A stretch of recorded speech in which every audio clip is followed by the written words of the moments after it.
Today I'm going to show you how to make these golden fried sopapillas. They are so good whether you like them sweet or savory. Today I'm going to show you the easiest way I make sopapillas, and that's using this harina para tortillas. This is a prepared flour that already has like salt, baking powder, the flour, and I'm going to use a cup. You can use self-rising flour and just add a cooking oil into the mix.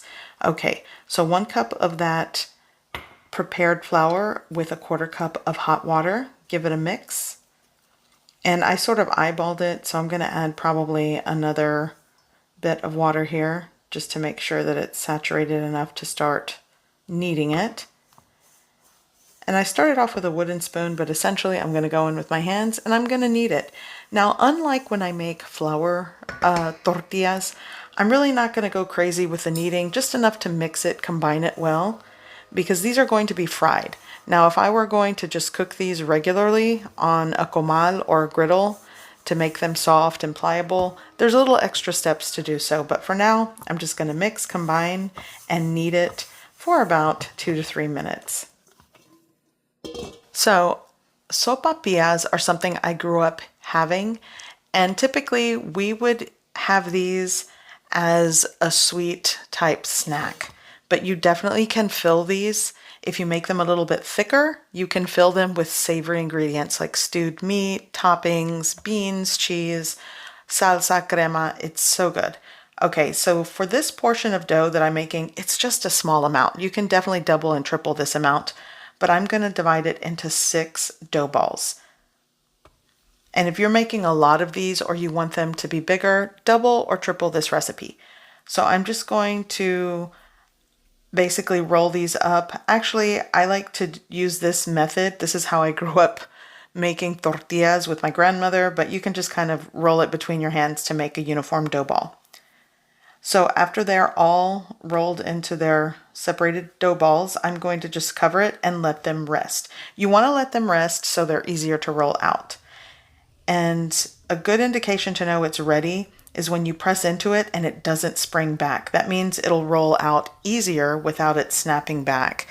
For those of you that have tried to make flour tortillas or work with dough, when you're trying to stretch it out or roll it out and it snaps back and it really never stretches out, that's because the gluten needs to relax more and you need to rest the dough. So I'm just going to roll this out. And once I roll this out, I'm going to use a pizza cutter and just portion this out into 4 sections. By the way, thank you for checking out my YouTube channel and watching this video. If you are new here, welcome to my channel, Simply Mama Cooks. And if you have followed me for a long time, you know I'm always thankful for you. And let me know in the comment section down below how you like to make your sopapillas or what type of toppings or fillings you prefer. And I will add, if you are going to fill these with stewed meat, ground meat, or just bean, cheese, or a savory filling, I would suggest not rolling them out as thin, but I like to add honey to this. This is my favorite way to have it, or even powdered sugar. So I like them kind of thin and crispy. Okay, pizza cutter is the easiest way I like to section these out into 4 pieces. And this is it. Now what I like to do is let these hang out on the side of the bowl to rest. The resting is so important if you really want these to puff up. If I were to toss this into preheated cooking oil, you kind of run the risk that it doesn't puff up, and I'll show you what I mean when I go to fry them. But in the meantime, I'm just going to continue to roll these out and let them rest before frying. And if you want a scratch-made dough, I will link an old recipe video that I posted long ago that will help you out. Okay, so you'll want to preheat your cooking oil to about 350 degrees Fahrenheit, so start doing that now. And here we are. I got a head start and these have rested, so I'm going to show you what it looks like when I fry. And this is what I mean when they puff up. You put it in the preheated cooking oil, and then it kind of sinks to the bottom, it floats to the top, and see how it puffs up? That's exactly what you're looking for, at least I do when I make these. And it kind of flips over, and you have this just like puffy dough that you fry to like a light golden brown crisp.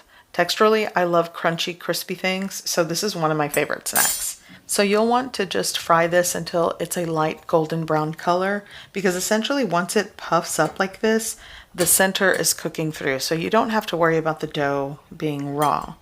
And I'm going to do the best I can to sort of get that light golden brown color. So I'm going to remove this from the hot fry oil and place it on a wire rack for any residual cooking oil to sort of just kind of drip off of it. And here you go. This is a crispy golden fried sopapilla. And I'm just going to repeat the process. At this point I probably could do 2 at a time. And I will show you here. So, you know, sometimes you get some that don't puff up, kind of like the one here. One puffed up, one sort of didn't, and that's just because the dough probably needed to relax longer. But this is the end result. And I'm going to show you my favorite way that I love to eat these, and it's so simple. You kind of just poke a hole, just like that, and you add honey on the inside a little bit, and then on the outside, and you eat. It's as simple as that. We grew up having this. Sometimes it was with honey, sometimes it was sugar and cinnamon, but it's so good.